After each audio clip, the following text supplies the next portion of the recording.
Good afternoon, everyone, and welcome back to the Peterson Institute for International Economics. I'm Adam Posen, president of the Institute, and it is my pride and privilege today to welcome you for a speech by the Italian Minister of Labor and Social Policies, Mr. Enrico Giovannini, actually Professor Enrico Giovannini. As many of you know and join us regularly, the Institute is very deeply entwined with the fate of Europe and the Euro area long before the crisis hit, but of course increasingly in recent years. And we have a long history of very cordial and substantive relations with what I'm allowed to say is the technocratic elite of Italian policymaking. Former Prime Minister Mario Monti graced this stage on many occasions, and each of his successive jobs at the Commission, in government, and finally as Prime Minister. Fabrizio Saccomanni, the current Finance Minister, has been on the advisory board of the Institute for several years. We have ongoing relations with the Council on U.S. and Italy, with whom we'll be co-hosting a meeting in December with additional high-level contacts between Italian and American business people and political leaders. We're grateful to CUSI, the Council, for their ongoing support, and we've had a series of visitors here through the years on exchange from the Banca d'Italia and elsewhere. So the relationship between the Institute and Italy is strong, and we're delighted in the latest installment of that to have the insights today of Enrico Giovannini. The important thing to know about the minister, as I know, is that he is a true statistician. And why is that important? Because statisticians are truth tellers, or at least attempted truth tellers, let's put it that way. They come closer to getting us to the reality than almost anybody else can. They're more aware of the limitations of relying on data. They're more attuned to the nuance of what the world really is. And they're intellectually honest. And that's part of what we tried to do here and part of what we admire from Minister Giovannini.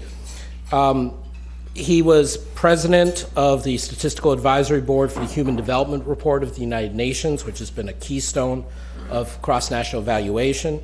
Prior to becoming Minister of Labor, he was president of the Italian Statistical Institute, ISTAT, which told the truth in ways that some people in Italy didn't always want to hear, but which was necessary to avoid what had happened in some other European countries. He had been, and when I got to know him, he was chief statistician and director of the statistics directorate. I know the facts, I'm just trying to make sure I get the titles exactly right, at the OECD from 01 to 09, where he did work, and all of us rely very heavily on the OECD's work. He's been awarded numerous awards in Italy and is a full professor of statistical economics at the University of Rome, Tor Vergata. This is the kind of person we hope comes to tell us and engage with us substantively and forthrightly and with vision for what can and should be done in Italy. And he will address for us today growth, jobs, and well-being in Italy, and not so incidentally also in Europe.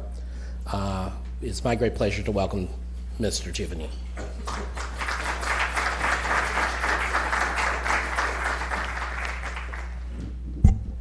Good afternoon. Thank you very much. It's a great pleasure to be here. I came here several years ago, and now as minister, I have the honor to address you to talk about one of the main challenges, of course, we have. And when I say we, I'm not just talking about Italy. I'm not just talking about the Italian government. I'm talking about all countries in the world and those who are engaged in public policy. But also, I would say, those who are engaged in the private sector, because at the end of the day, only the private sector creates growth and jobs. This is why I'm particularly pleased to know that here there are also representatives of very important companies worldwide and in the United States. I worked until 6 in the morning this morning to prepare this presentation, Not because I was lazy before, but because I wanted to try to present to you something that could be interesting for your activities, but also to try to share with you some of my deep concern that I have about the future of our countries and in general of developed countries. Let me start with a quotation here, and I would challenge you, you can imagine who said that. We have used GDP to determine wrongfully what is in fact the state of well-being of a country. GDP is necessary but inadequate, and we need to develop additional indices that would tell a more comprehensive, a more holistic story about how human society is progressing. The human being has two needs, the needs of the body and the needs of the mind. And what we have focused on so far is mostly the body, perhaps not only the body. So it's a paradigm shift that we need to make. You have an idea who said that?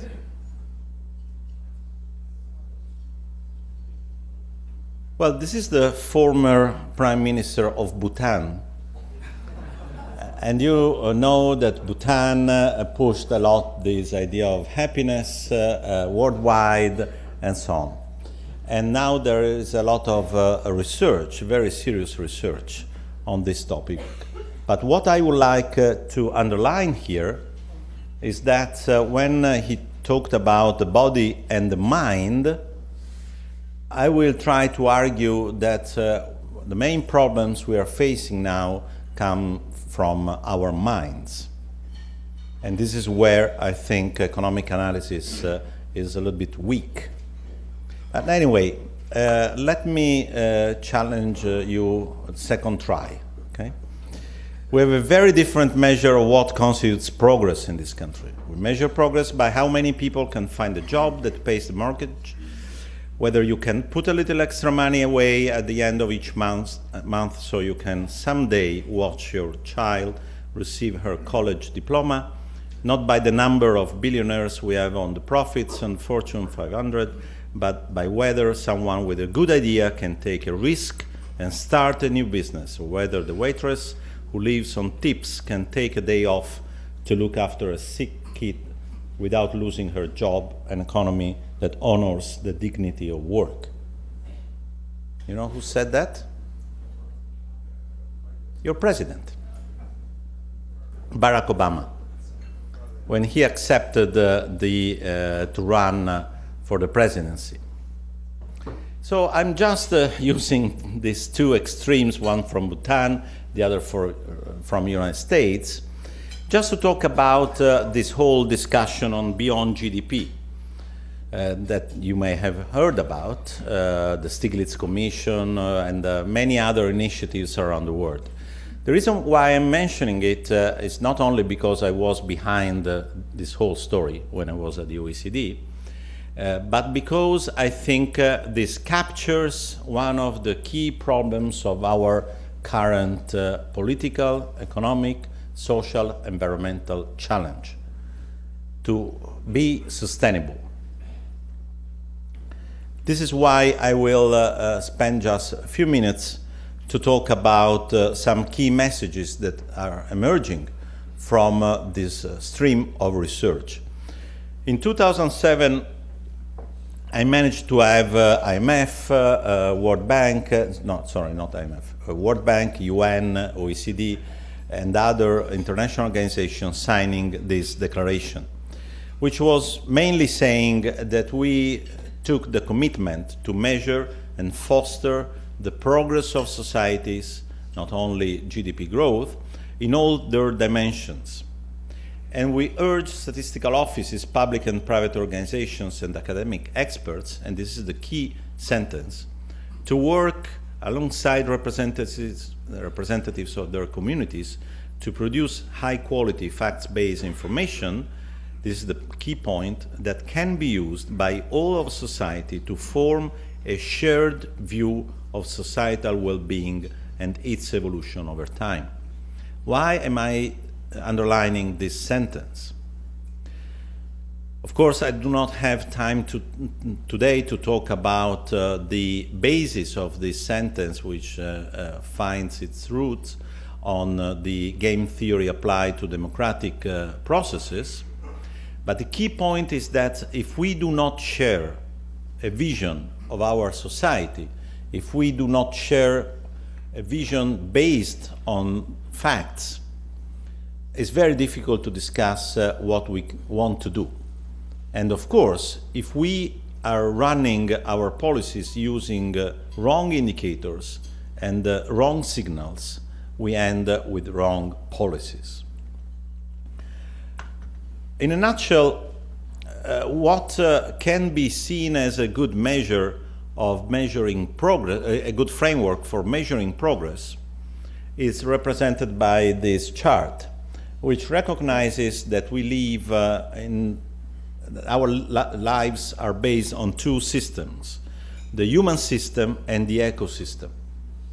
In the human system, we are focused on human well-being, which can be disaggregated in individual well-being and societal well-being, while in the ecosystem, we should focus on ecosystem conditions. Of course, these two systems interact very closely to each other through ecosystem services, resource management, and so on. And culture, governance, economy are means to an end and are not the final ends. So, in this perspective, we could say that the progress of a society comes from an increase in what we call equitable and sustainable well-being. And these two concepts of equitable and sustainable actually are two ways of considering the same concept, which is equity. One is at time t, right now, between populations, and sustainability is about equity between generations. So the first concept is within the current generation, the second concept is between generations, but is about sustainability. And of course, what we have discovered with these 5 years of crisis, even more actually, because if you go back to 2007, we have talked about food crisis in some countries, then energy crisis, then environmental crisis, then financial crisis, economic crisis, social crisis. I think that we have not missed anything. Oh yes, of course, political crisis. But this is the argument that I will try to use later. So it's clear that these crises, plural, have taught us that we are in a much more vulnerable world than what we expected. And this sense of vulnerability, in my view, is a key point that is playing a major role in running policies, in economic and social decisions. This is the big change that, in my view, this crisis is leaving to us.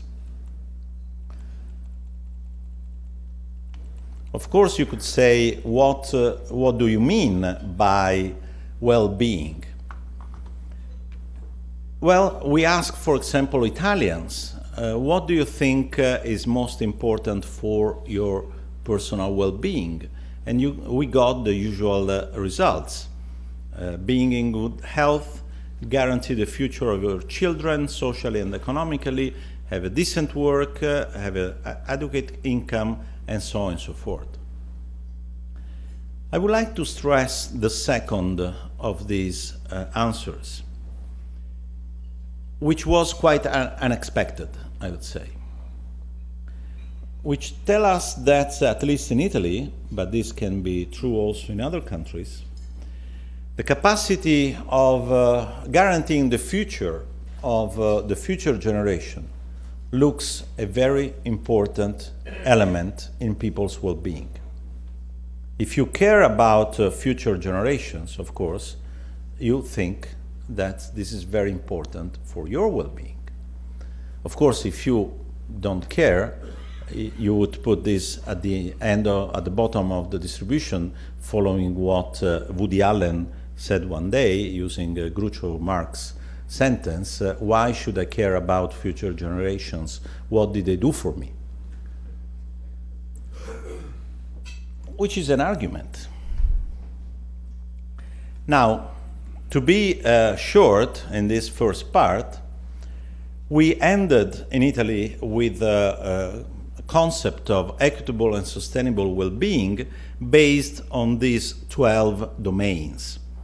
Environment, health, economic well-being, of course, education and training, work and life balance, social relationships, security, subjective well-being, and then 4 domains for the context.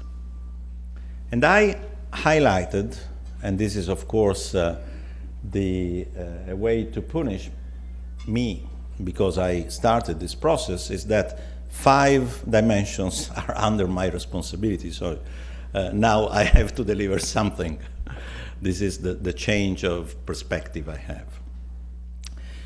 The reason why I talked about this is to try to show you that the problems we are facing go well beyond the issue of growth. And of course, this has a strong influence on jobs, which represent a key element of our lives, therefore a key element for our total well-being. But we shouldn't think that this is the only element of our function. Okay, let's start talking about the future. I think that everybody knows these charts, but it's important to have them in mind when we talk about the future. And you can see here the evolution of population. Oops. Is there a pointer? Yes. This is the evolution, expected evolution of population of people age 59. Wrong? Yes. These are young people, and this is the elderly, more than 60 years old. So Italy, Europe has a clear shift, but also North America, while Africa has a completely different dynamic, and Asia around 2005 will have the reverse here, like Latin America. Everybody knows that an aging population is changing dramatically the way in which a society works. And now we are not very far from big changes in the way in which the composition of our population would be. In particular, in Europe, there will be a big demographic transition in few years. And of course, if you look at the normal way of looking at these futures, you ask yourself, what are the risks of this change in terms of how can you ensure a rise in employment rates? And what is this going to have as an impact on productivity? What about real estate stock values? And so on and so forth. And then the main question, are elders the new poor in the long term? Is this a real risk? Of course, we have models that tell us that if growth is strong enough, there will be income for everyone and pensions to be paid for everyone and so on. But of course, this is a big, big question mark that we have in mind as analysts and people have in mind as individuals. Then, of course, when you have a crisis, like the crisis we had or we still have, the people are even more scared about the future.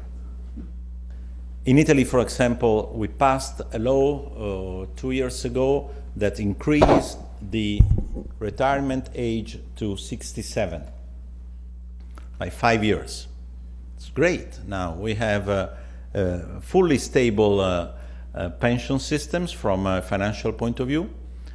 In future, people will have higher pensions because they will work more.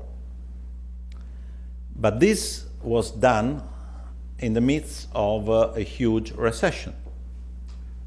And the impact of that decision was that a lot of companies were obliged to keep old people at work, and because of the recession, they kicked out several million young people. And of course, they are now very scared. Why? And I will come back later on that, because they have understood that their working life will be very uncertain. And the system based on the contributions that you pay doesn't work very well in terms of future pensions if you work in a discontinuous way, if you don't work enough, if growth is not enough. So as you can see, this transition for some people is becoming now a reality.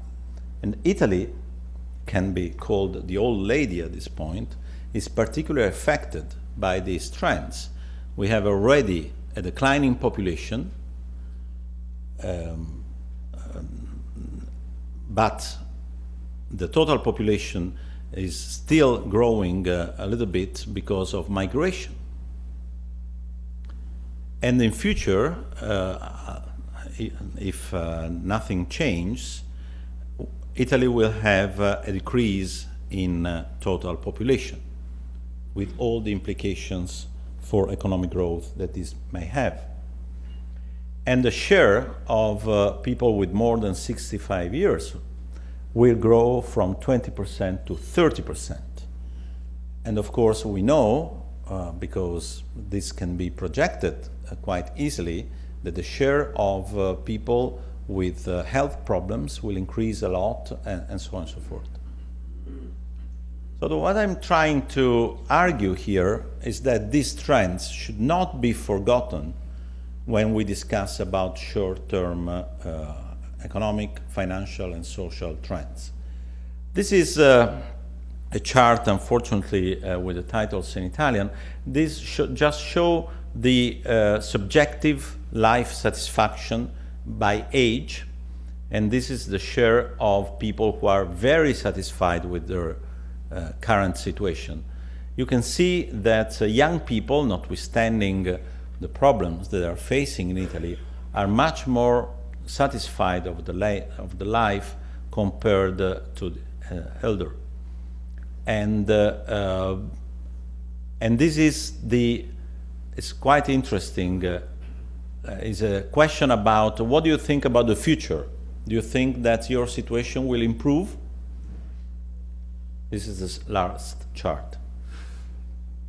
So as you can see, this whole story about uncertainty, about the future, about the vulnerability of the situation where we are, is extremely relevant right now, but is likely to become even more relevant in future. Do we think that this may have an impact, an economic impact in terms of consumption, of saving, and so on? And what will happen in terms of social cohesion? In Europe, a lot of countries are spending a lot in terms of social expenditures. You can see here France, then Sweden, Italy.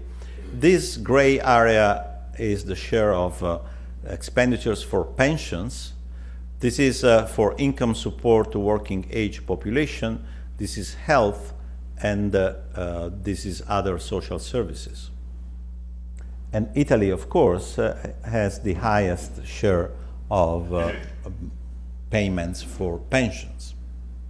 And people who are retired right now are still benefiting from the old system, which was the pay-as-you-go, which was very generous, of course. Now we have, as I said, a different system based on contributions with very long expected working time. This is the hypothesis. Now, of course, as I said, we have to change our systems, but the transition is very complicated, especially for those countries who are still in a recession, who should do reforms that will require investments, would require investments on new generations, school, education, and so on, but also new investments to boost productivity. So the real question is, are we risking to create a poor generation in 30 years' time if growth and jobs are unsatisfactory? Maybe we do not have a solution now, but this is the question that a lot of people have in their on their mind. Now, let me quickly come to the issue of growth. Because, of course, if we have growth, we can expect to create jobs, and therefore all these risks will disappear. Italy is suffering by a very low productivity growth, almost no productivity growth for 10 years. This is a big question mark. And the mantra that we hear every single day is that we have to make reforms.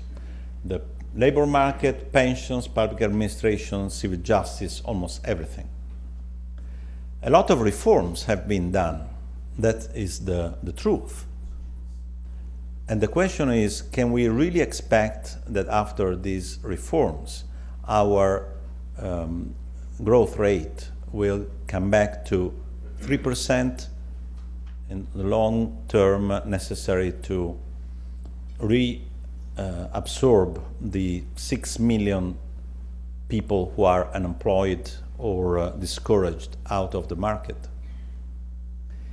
As I said, this is a question also for other countries. Let's take Germany. Germany has very good figures on labor market. As you know, they have what they call mini jobs, 7.5 million people with mini jobs. And job is a German word, which means mini job in the English sense. So it's mini job, actually, which are jobs paid something like 300, 400, 500 euros, no social security contributions, no benefits. They were invented for young people during summer and so on and so forth, but now are widely used. And of course, the discussion is that if people stay in these conditions for a while, they will not have pensions in future. So as you can see, even Germany is facing, in other ways, the same problems we are facing. Quickly on the main reasons why we are facing this low productivity. We have a problem in terms of industrial structure. We have too many small and medium enterprises. A lot of them disappeared because of this crisis. This could be a good news, would say Schumpeter. The problem is, are we really ready to change our industrial structure to recover with a different industrial model? This is a big question that we have to, of course, address with correct policies. Even enterprises are saying that they are too small because they are facing problems in exporting, especially reaching far markets. Therefore, not everywhere, every time being small is a nice thing, like the Italian culture told us for many years. So is this, of course the question is this a reform or is a change in the mindset, people mindset, that we need more entrepreneurs, more strong entrepreneurs and not just having new companies. Just this chart into this table is interesting. These are enterprises with less than 10 employees. We have divided the group of these million enterprises in 4 groups: innovative firms, high performance, and down to conservative firms, low performance. Look at the share of entrepreneurs with a 3rd level education. This is a quite interesting difference. But look also at the way in which decisions are made. Those who are very conservative don't speak to anyone when they make decisions, while those who are more innovative, they talk about strategies with other people and with their employees. So it's just to say that to change all these is not necessarily a reform, but it's a big training program for entrepreneurs, not for employees. The problem of human capital is a clear problem for this kind of situations. We have too few new firms. There is a quite clear correlation between the birth rate of new enterprises and labor productivity. And we are here. Of course, we have a lot of enterprises, but we are not creating very many new enterprises because we have a market which is blocked, in a sense. And why is that? Because of a lot of companies survive because of tax evasion. They are surviving because of that, so they don't need to invest. They don't need to be more productive because they can just survive as they are now. So, freeing the market, changing this attitude in the creation of new enterprises, this is an important component of our strategy. But also too low public investment. Here also the correlation is less clear, but this is the share of public investment and labor productivity. To build big infrastructures, you need partnership between private and public, but indeed you also need resources from the public sector. Just one word about unemployment, and I will go towards the end. Look at the situation in 2008. Italy had an unemployment rate which was lower than the average in the euro area and lower than Germany. 2008 was a peak, of course, for our economies. Now we are in a very bad situation, especially because of the youth unemployment. This is a huge challenge. Now we have almost a 40% of youth unemployment rate, and we have a 2.2 NEET, young people who are not in education or training or employment. We are wasting, according to some calculations, 25 billion euros every year in terms of opportunity cost of not using these young people. Europe is spending 155 billion euros because of youth inactivity. This is a huge loss of human capital, which can affect our medium-term perspectives. But I know that also in US you are facing this kind of problem. In year 2012, Italy approved a major labor market reform. This increased a lot the good flexibility. Maybe not everyone knows that every quarter we have now 2.5 million new contracts at individual level. 2.5 every quarter. And almost 500,000 is long-term contracts, down between 2009 and 2013, and 1.6 million short-term contracts. And in fact, the share of short-term contracts is now 64%. This was the answer of the Italian labor market to uncertainty. because companies in the recession didn't want to take long-term commitments, of course. This is a short-term reaction, which doesn't build human capital in the long-term perspective. But this is common to many other countries. So the fact that we have a very low, I would say, tenure of employees, at least in Europe, may change in the long term the human capital in our countries.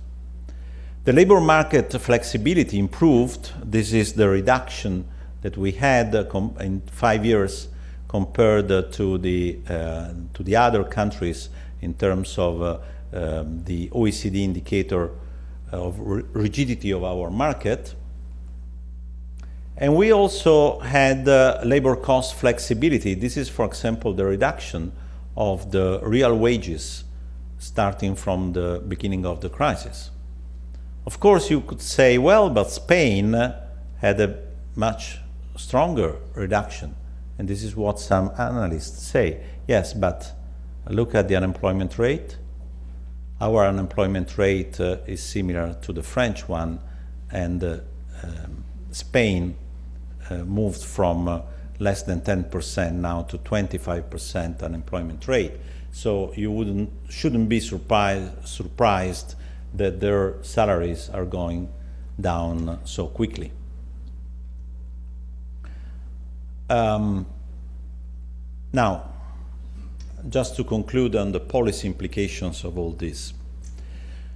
In June 2013, we adopted a new package to continue structural reforms in labor market, like the reform of our public employment services. And we took a lot of initiatives in order to ensure that the recovery will have a high intensity of employment, in order to regain confidence and help also those households who were not strongly affected by the crisis to start spending again, because they are so worried about their sons and daughters that they will never get a job, that they tend to save money instead of spending. So this is why I think that the current situation of labor market is the obstacle for recovery and not the other way around. We cannot just rely on usual elasticities and time lags that the recovery will reduce unemployment, because otherwise it will take ages to have a real effect. This is not the end of the story. We expect by the end of the year to take other initiatives in order to make our labor market better, to attract international investments, improving the business environment. We adopted as government last week a new program, Destination Italy, in order to address the concerns that multinationals have expressed vis-à-vis our country in terms of business environment. But as you can see, we are trying really to mobilize all available resources in order to address this issue of employment, and especially youth employment. Now, to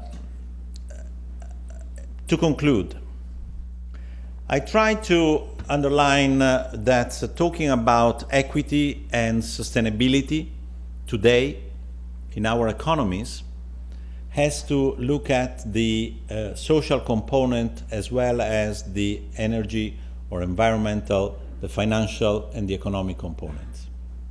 When I was at the OECD, we worked a lot on the measurement of sustainable development. It was a nightmare, of course, not only because the US was against, but this is another story, but because from a conceptual point of view, economists have developed models in order to evaluate thresholds beyond which the system becomes unstable. Ecologists have done the same on ecological models, but we do not have a clear theory of revolution, if you wish, that tell us that beyond a certain level of, I don't know, unemployment rate, the social system collapses. But the fact that we do not have such a theory doesn't mean that thresholds do not exist. Think about the Arab Spring. It's just to say that if we want to talk about sustainability at this point, we have to understand that the social sustainability is as important as the economic and the environmental sustainabilities. The main reason for that is that people are scared. And the behavioral economics tell us that the reaction of scared people can be positive in terms of activation, becoming much more active on the labor market and so on and so forth, but also that people can get depressed or very upset. And these two possible outcomes are not very good for the economy, not only for political systems and the society. So what we have to do is to focus on human social capital, like we are focusing on produce or economic natural capital. We have to try to reduce uncertainty in a reasonable way, without, of course, ensuring a future that nobody can ensure, but avoid a war between generations that can start if someone sees the other generation as too, let's say, lucky compared to the current one. We have to provide more opportunities of social inclusion for all generations, the problem of aging society. We have to reduce the gender gap or other types of social gaps, like those that you have in the United States. We have to strengthen communities in order to help them in building social capital that could help in absorbing tensions. And for us, as Italy, these are the main priorities in terms of policy making. Restore growth, restore confidence. We have to promote and implement active policies to cut unemployment, reform the public employment services. We have discussed a new tool against poverty and social exclusion. Italy and Greece are the only two countries in Europe which do not have such a system to fight against poverty. We have 5 million poor people in absolute terms, which means people who cannot buy a basic basket of goods and services. We have to foster the transition to active aging, because we have a lot of people who are not enough active. We have to adjust the pension system, further adjust the pension system to the new conditions of the labor market, which is not the usual system. I mean, as I said before, that young people are starting very late in working, but will have also discontinued working life. And therefore, the usual system will not necessarily avoid tensions in future. We have to develop better tools for life balance, especially for women. And also, we are preparing a new legislation about the non-profit sector in order to foster the role of this very important sector in Italy. And what about Europe? Of course, we have a lot of programs. The implementation of Europe 2020, the recently decided new youth employment initiative, the banking union, and many other things.